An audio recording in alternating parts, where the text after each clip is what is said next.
This is the service elevator, 536 West Addison in Chicago, Illinois. This one's also an old Dover oil jar with C.J. Anderson square white columns, although it probably has an Adams slap on the inside, just like the other elevator here.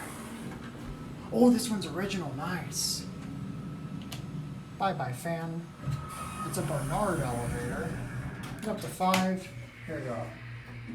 I'm pretty sure it's a Dover. Let's show them how Dover indicator. This one has a CJ. Whoa. Barnard must have been a Dover. It's got a distributor. Interesting.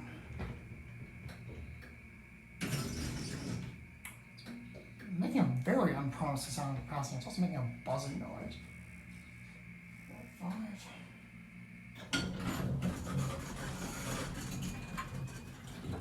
This might actually be an ESCO elevator. Go back on the 1. 3 of them looks like some burnt.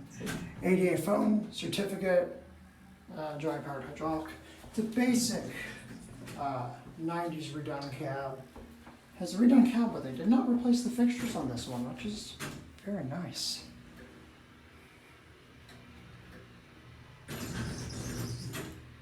Interesting noises, I must say. Yeah, one is the black square CJs inside too. Someone might be getting on.